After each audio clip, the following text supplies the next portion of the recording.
Michel Collin, bonjour, bonjour à vous. Alors tu m'as demandé de témoigner puisque tu m'accompagnes depuis 2 ans dans le briefing.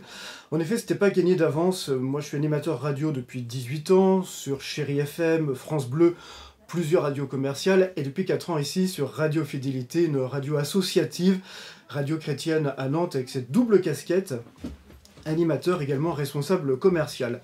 Alors au début on m'a dit, voilà, tu es sur une radio associative, on a besoin de toi, mais il faut que tu puisses financer ton poste, donc démarcher en publicité locale, chose qui ne se faisait pas avant sur Radio Fidélité, ou du moins très peu. Donc je suis parti de rien, et au début c'était compliqué. Les 2 premières années, on va pas se mentir, c'était des petits contrats, j'avais pas la méthode, je ne savais pas comment faire. Je ne savais pas qui aller voir, c'est pour ça que je t'ai demandé, Michel, de pouvoir m'accompagner avec le briefing hebdomadaire.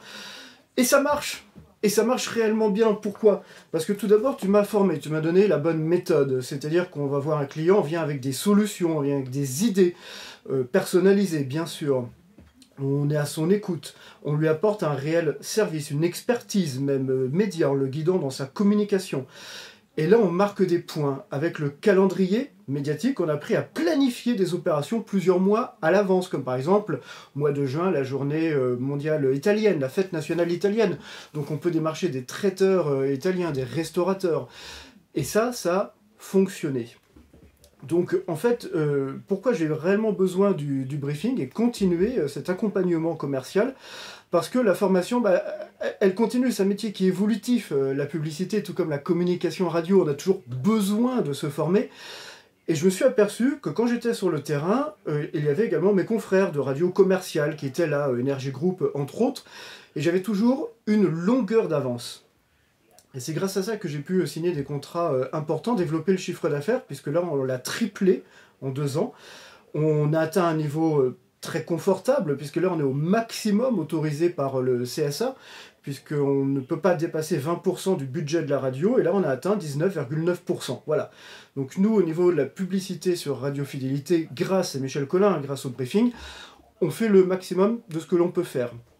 Je sais qu'on a également une marge de croissance possible via les réseaux sociaux, via le numérique. Là, c'est hors FSER. Donc l'idée, c'est également de vendre du complément avec du Facebook Live, avec des jeux concours Facebook. Et là aussi, je me suis aperçu que les clients aiment ça, les clients attendent cela de nous. Même si on est une radio associative, ils ne nous voient pas comme étant une radio associative.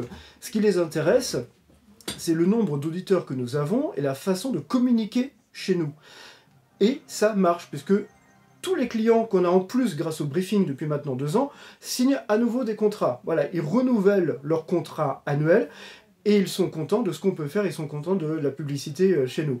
Donc ça fonctionne. Alors en 2 mots, ce qu'il faut, bien sûr, c'est avoir le module formation, la première année, pour savoir comment signer un contrat annuel, comment répondre aux objections. Là, on a ce livre, les 450, ou je crois que maintenant c'est 500 questions pour vendre mieux et plus de publicité radio. Ça, il faut quasiment l'apprendre par cœur. Je dirais, c'est la base du métier. Une fois qu'on maîtrise cela, c'est le briefing qui va vraiment nous accompagner.